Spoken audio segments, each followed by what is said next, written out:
Pemerintah Kota Padang mulai menerapkan proses belajar mengajar tatap muka di sekolah. Setiap siswa diwajibkan menerapkan protokol kesehatan, sementara di Kota Cimahi, Jawa Barat, rencana pembelajaran tatap muka ditunda lantaran adanya guru yang terpapar virus corona.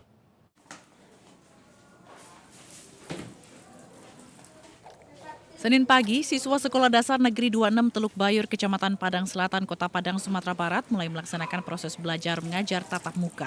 Dengan menjalankan protokol kesehatan, cuci tangan, dan menggunakan masker, masing-masing siswa mulai mengikuti proses belajar.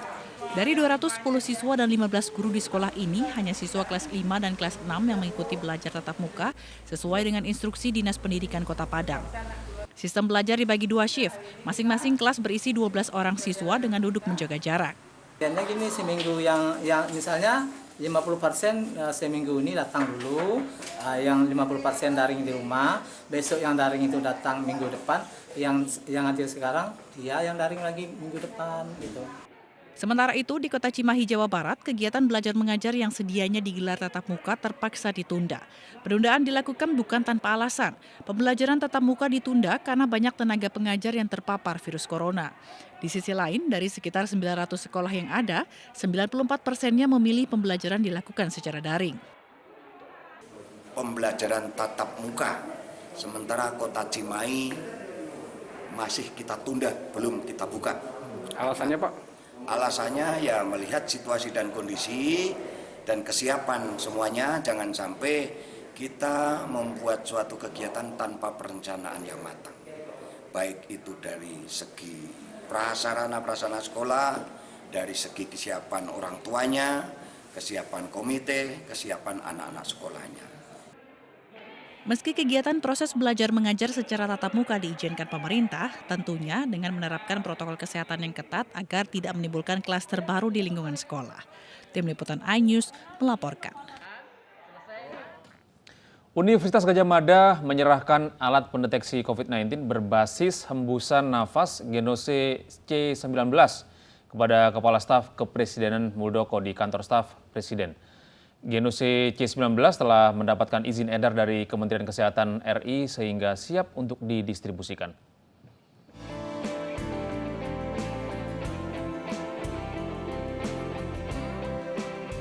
Electric Nose atau Genos buatan UGM diserahkan langsung oleh Menteri Riset dan Teknologi Bambang Brojonegoro kepada Kepala Staf Kepresidenan Muldoko. Alat pendeteksi virus corona, Genos C19 menjadi inovasi menarik dalam upaya menanggulangi pandemi COVID-19 yang melanda Indonesia. Hasil tes sangat cepat, hanya 40 detik sampai 1 menit. Selain itu, tidak memerlukan reagen atau bahan kimia lainnya. Hanya dengan sampel hembusan nafas yang dinilai lebih nyaman dari rapid test dan swab. Cara kerja Genos mendeteksi virus corona dengan volatile organic compound atau VOC, senyawa yang berasal dari gas yang terkandung dalam hembusan nafas. Hembusan nafas yang dimasukkan ke dalam tabung plastik akan terdeteksi, selanjutnya sensor akan bekerja mendeteksi VOC, lalu data diproses dengan artificial intelligence hingga memunculkan hasil yang menunjukkan positif atau negatif COVID-19 dengan tingkat akurasi 97%. Saat ini kita sedang mencari satu solusi bagaimana sebenarnya mensiasati perkembangan COVID-19 agar bisa terdeteksi dengan cepat, agar transmisi tidak bisa berkembang. Untuk itu, Genos sebuah alat tracing yang dikembangkan oleh UGM dan tim, dan saat ini telah bekerja secara efektif dengan ciri-cirinya yang dimiliki. Yang pertama adalah cukup akurat, yang kedua aman, ya, yang ketiga scalable, ya, dari bisa memiliki skala yang sangat cepat, ya. Berikutnya sangat murah, ya, harganya sangat murah. Bagaimanapun diagnosa dilakukan berdasarkan PCR test yang disebut sebagai gold standard. Itu tidak terbantahkan, ya. Genos tidak dalam posisi menggantikan, tapi sebagai screening. Nah, karena dia sebagai screening, maka otomatis dia punya fungsi yang sama dengan rapid antigen, dengan rapid antibody. Ya, kebetulan kelebihannya ini satu, tidak invasif, tidak menyulitkan kita lah. Jinos akan diproduksi 5.000 unit untuk memenuhi tes COVID di Indonesia. Jinos diharapkan dapat menyeimbangkan protokol kesehatan dengan kegiatan ekonomi selama pandemi COVID-19. Dari Jakarta, Megalatu, Laksana Tiara, iNews melaporkan. Vaksin COVID-19 buatan Sinovac Cina mulai didistribusikan ke sejumlah daerah. Pemberian vaksin akan didahulukan untuk tenaga kesehatan.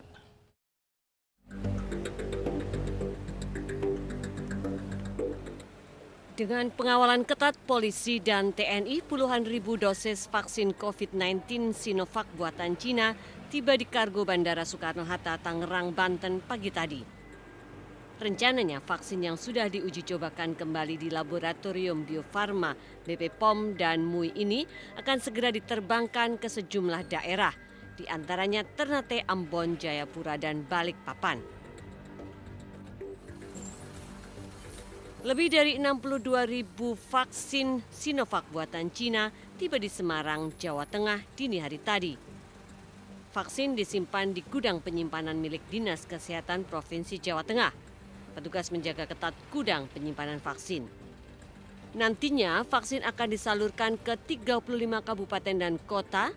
Pemberian vaksin diprioritaskan untuk tenaga kesehatan. Tadi malam datangnya juga angkanya 62.560 dosis. Jadi ini bertahap dan alhamdulillah sudah kita siapkan, termasuk nanti sistem distribusinya. Dan secara aturan, ketentuan memang ini tidak gampang.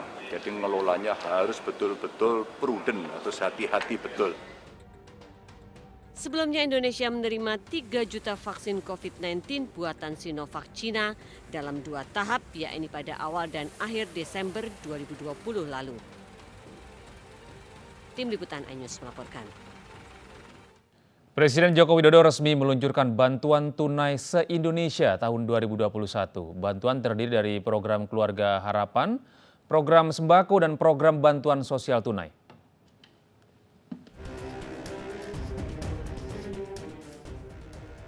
Peluncuran program bantuan tunai ini digelar di Istana Negara Jakarta Senin siang. Dalam sambutannya, Presiden menyatakan bantuan diluncurkan guna membantu masyarakat mengatasi dampak pandemi COVID-19.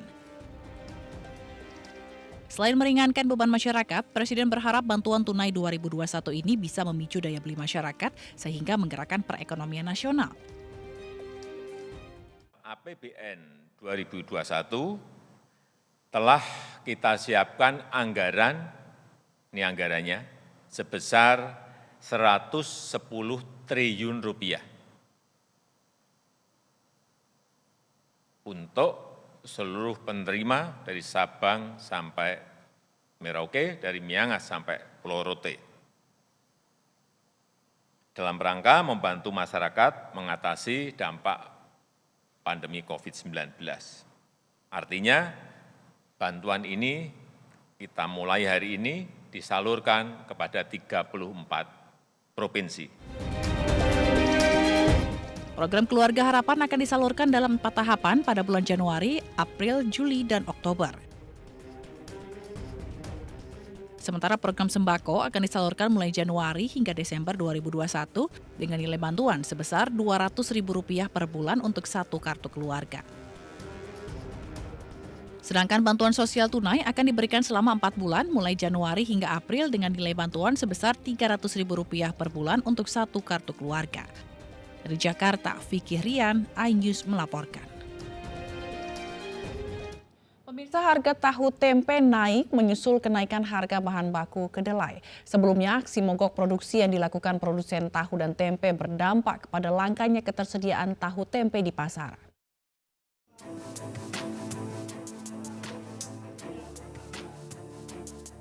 Pasca perajin tahu tempe mogok produksi selama 3 hari, pasokan tahu dan tempe mulai tersedia kembali untuk masyarakat.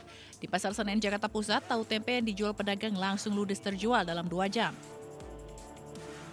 Namun harga kedua bahan pokok tersebut mengalami kenaikan sebesar 20 hingga 30%. Hal ini akibat harga kedelai yang naik drastis dari Rp700.000 per kuintal menjadi Rp930.000 per kuintal. bikinnya sedikit Mbak, karena kacangnya kedelainya mahal.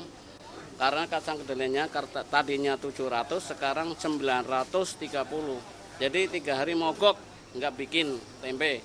Karena apa? Nah itu kacangnya mahal itu. Kalau bisa tuh pemerintah biarin ini dong, perhatikan gitu. Ini kasihan rakyat kecil, mau makan tempe aja mosok nggak bisa. Sebelumnya kenaikan harga kedelai impor berbuntut pada aksi mogok produksi perajin tahu tempe. Setidaknya 5.000 pelaku usaha kecil dan menengah atau UKM di Jakarta dan Jawa Barat menghentikan proses produksi tahu dan tempe selama 3 hari sejak 1 hingga 3 Januari 2021. Dari Jakarta, Bunga Ayu, Khairul Arifin, Irfan Hardiansyah, iNews melaporkan.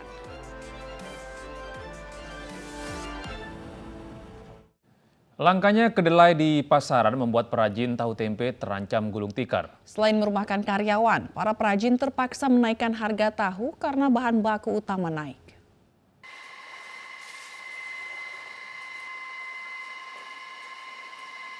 Saat ini harga kedelai naik cukup besar. Jika semula harga kedelai Rp7.000 per kilogram, ini naik menjadi Rp9.000 per kilogram atau 20% dari harga biasanya. Akibat kenaikan bahan baku tahu tempe ini, salah satu pemilik usaha tahu mengaku omset turun. Bahkan terpaksa merumahkan 7 karyawan karena ongkos produksi naik dan tidak mampu membayar karyawan. Kenaikan kedelai juga membuat pengusaha tahu terpaksa mengurangi ukuran agar pabrik tetap produksi meski dalam jumlah yang sedikit. Sendiri dinaikin apa enggak? Iya dinaikin, ya mau gimana lagi, ya harus dinaikin gitu. Terus omset produksi gimana? Menurun. Iya. Harapannya pengennya gimana Pak? Ya, harapannya pengen normal lagi. Tahu ini 700. Sekarang bisa jadi 1.000 atau 2.003 paling murah lah. Paling murah 2.003. Tapi kalau paling mahalnya paling 1.000 satu. Perajin tahu berharap di tahun baru harga kedelai kembali normal agar produksi tetap berjalan lancar. Dari Bogor, Jawa Barat, Wildan Hidayat, iNews melaporkan. Kios tambal ban dan bensin di Malang, Jawa Timur terbakar. Api menyambar truk tangki Pertamina. Informasi selengkapnya akan hadir usai jeda berikut ini.